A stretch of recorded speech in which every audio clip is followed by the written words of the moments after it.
Oh, they really used the lowest compression, didn't they, on this video? Look at that. That looks terrible. There we go, that's better. Hey.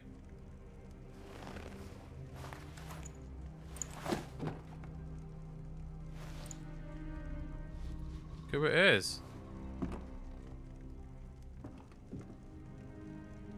You killed me, you dumbass.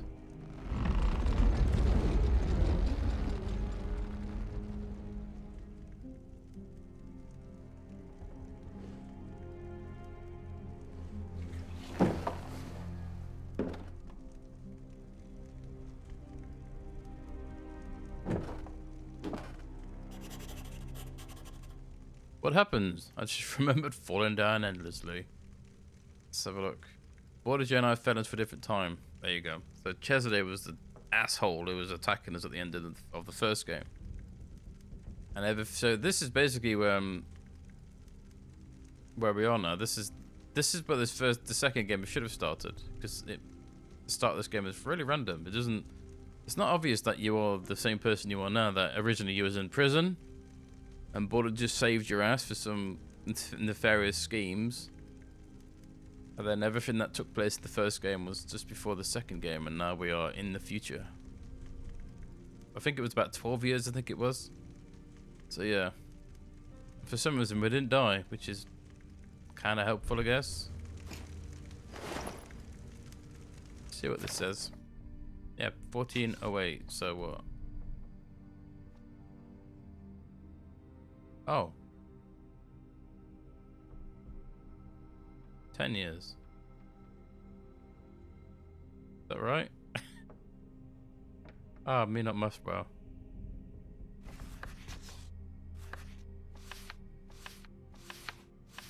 Oh yeah, that's where I ripped the page out. That's the letter we got from the last chapter. My mind is still in a state of chaos. I've never been so confused in my life. There are thousands of thoughts in my head, but I cannot get a hold of even one. I feel like I know this place. I now find myself after jumping into the time machine. But at the same time, it is so different, as if I was here in a different time under different circumstances. That would mean that Leonardo's masterpiece really worked. But in what time have I ended up, and where is the master? What happened to Badia, and why... What happened to Badia that he looks so pitiful, and where is he with the glove he stolen from me? So many new questions I have to find answers to. Sif, he jumped through tower and then mugged me. Gotta hand it to the guy for wanting to mug somebody that bad that they followed him through time. So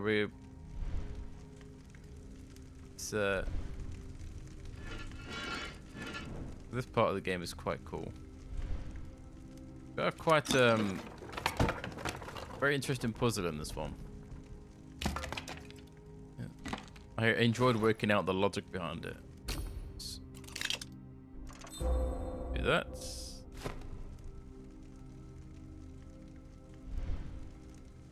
Yeah. Can I stick this? Oh yeah. Sorry, I didn't notice that there. Stupid mate. Come on. Game just randomly, it like just freezes for a few seconds. I don't know why.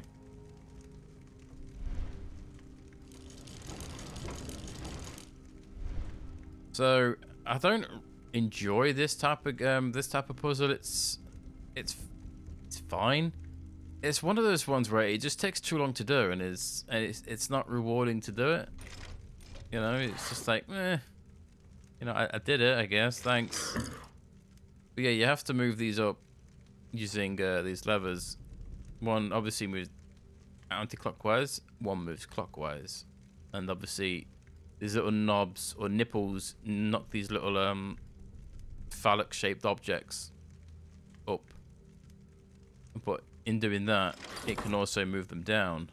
So you gotta like find a way to move them both up without knocking them both down. It's not difficult, mind you. So look, this one has to be this way to knock this one up. We can't take this one. Ooh, if we do this again, this one will get knocked down. See him right there. He's fine. Can't do that. So if we remove this one will go down. If we remove this one will go down. So we're like, ooh, what do we do? So you sort of have to like prioritize one over the other. Really need the left one up because it's easier to get up. Because this one's got 3 little tabs here. It's easier to get up than is the other one. So we'll work on this one first. After I've done that. Oh no, I can't, can I? Right, no, there we go. Better.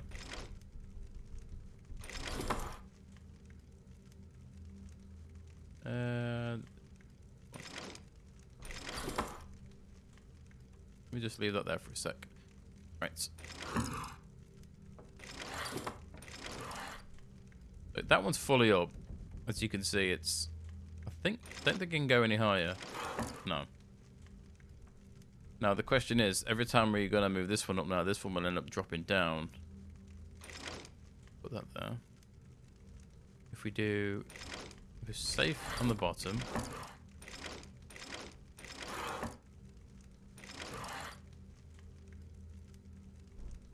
We're not safe here though, because if we move this one more time, this one will get pushed down, which is normally fine.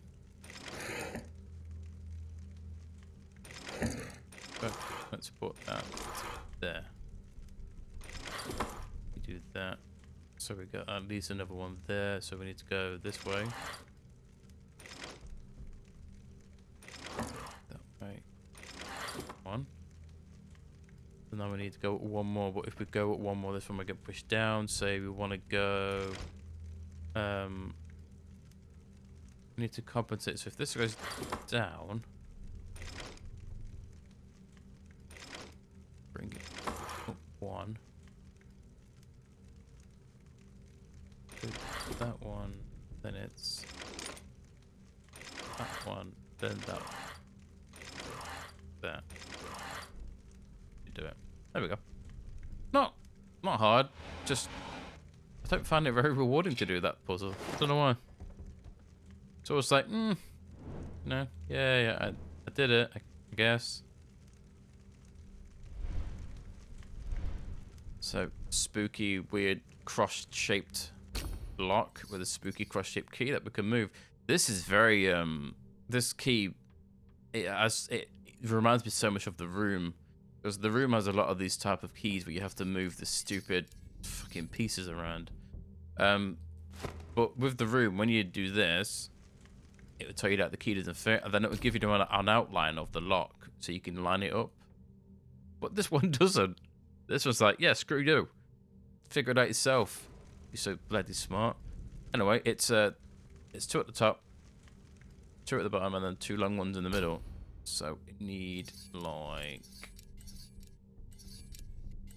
not that. We need that one has to be at the bottom because there's no one at the top. No, actually, put that there. Sort like that.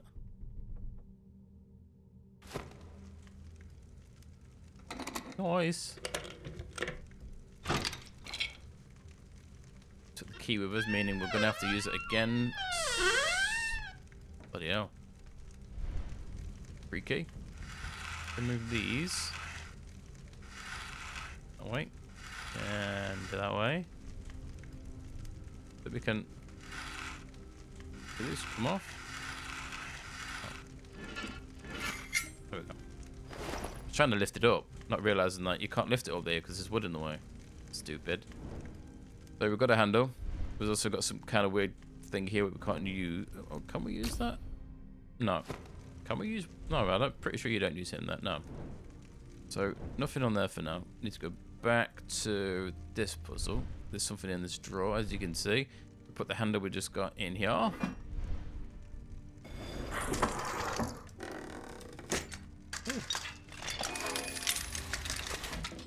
Hello, Oculus Perpetua. What's that doing in there? Almost like somebody new would fall in this specific spot. 𝘱𝘊𝘮, before you came to Milan, I was visited by 𝘱𝘶𝑦𝘮, accompanied by mysterious men. They brought an ancient but incomplete plans for an extraordinary machine and wanted me to build it for them. My curiosity outweighed the caution, and I accepted the commitment, including the promise to complete confidentiality. Of complete confidentiality. God damn it. Captivated by the prospect, I started working right away, and the Duke came to check on me from time to time. Soon I found the key to the immeasurable power of the miraculous device and understood that no man can be allowed to hold that kind of power. In time, Badia became even more nervous, and his visits closer and closer together. It seems he was forced by someone or something fearful even, and I no longer felt safe in Milan. We found a new shelter in Florence. Alas, I could not just forget the machine. In Milan, I made only a small model, and now I wanted to see its full potential. Why? Why? Why would you do that? You know it's dangerous, but you decided to build it anyway, you stupid dumbass. Stupid Leonardo. Just got his bloody fucking hands off, so he can't build anything ever again. But in a time machine. I'm full of remorse. Oh, obviously. Twat. Built a bloody time machine for the evil people. At the same time, nothing could stop me from building the time machine in the tower of the Badia of Fiorentina, which is where we are now. That's what blew up at the start of the first game and almost killed us with that rocks falling on our face. I had no idea what danger that would put us in. What, building a time machine for an evil person like 𝘱𝘍𝑦𝘭𝑪𝘦𝘬𝘭𝑚? I wonder what danger that would put you into. As if you didn't think that was a bad idea. Stupid old man. It was then that Badia appeared again in Florence. What's that? That's weird. He seemed desperate. Gone was his majesty and noble bearing, but he was no less dangerous for it. His obstinate obsession, is that? I don't know. With the time machine escalated and I was slowly getting backed into a corner. To make matters worse, that was not all. The device caught the interest of a secret and mysterious society. 𝘱𝘊𝘮, you are part of this story. Which part you will puzzle together on the first floor. What? You are part of the story. Which part you will puzzle together on the first floor.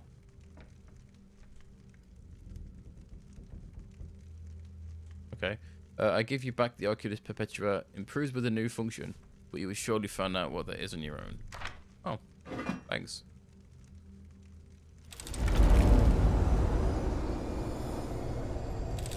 American GTFO. Into the past. Right about a year. And there's the machine that we fell through. It seems I went back into the past just after I jumped into the time machine.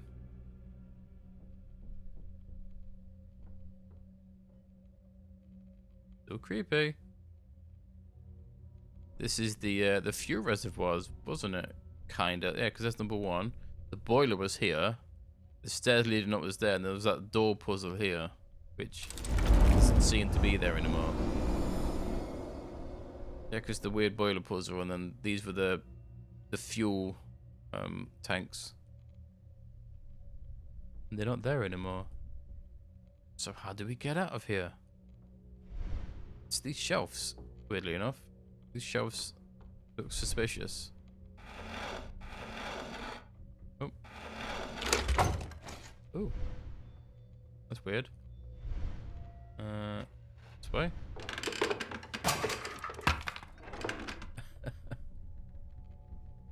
And there's something here. Something definitely there. Look, something right there. What do we do with these? I wonder. I wonder.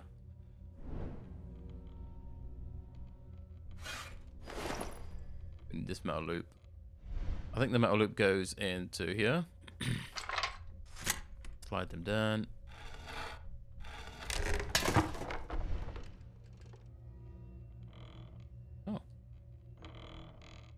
there was an elevator in here. That's weird. Obviously, this wasn't. It didn't look like there was an elevator here originally. Let's do. That needs to be there. This one moves. So the top one moves. Like that. Simple.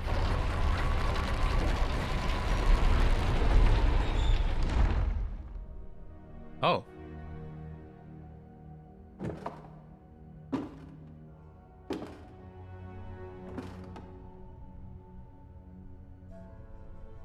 So after we fell through time, that guy was moving. How was he moving when I froze time? Or I was in the past.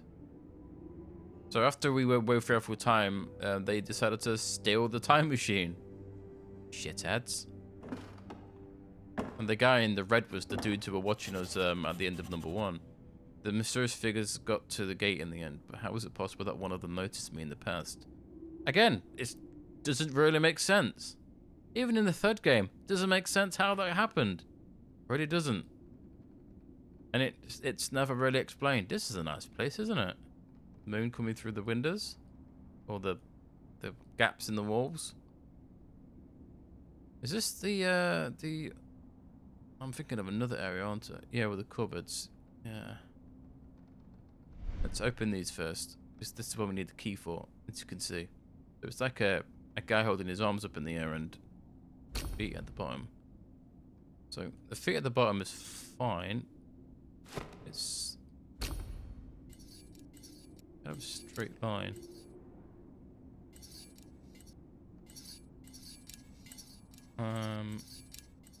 That, but the bottom is not right.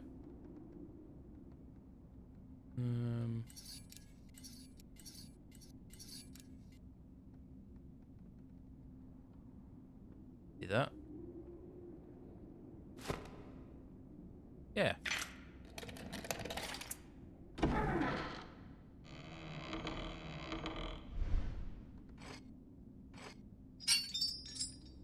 Pink.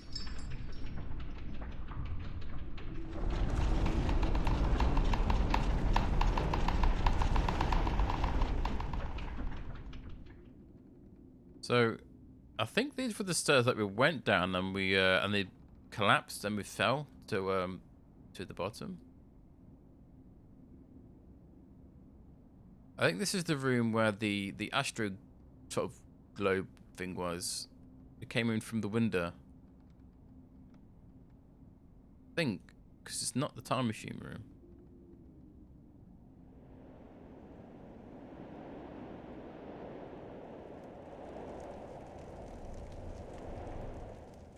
So this is where we was. Back to where we started. Yeah, I think then we came... I think this is the room with the weird space thing in.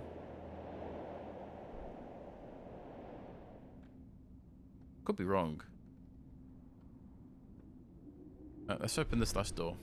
So it's one... There's no top. It's just two rounds pointing down and... something flat, so it has to go there.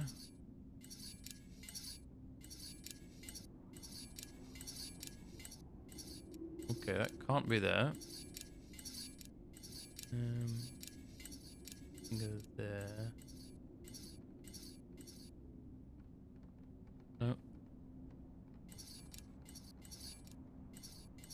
But can either go to the right or not. Is it the hands pointing down? Yeah. So this can only go there, meaning that this one at the back can go there. That be right? Oh yeah.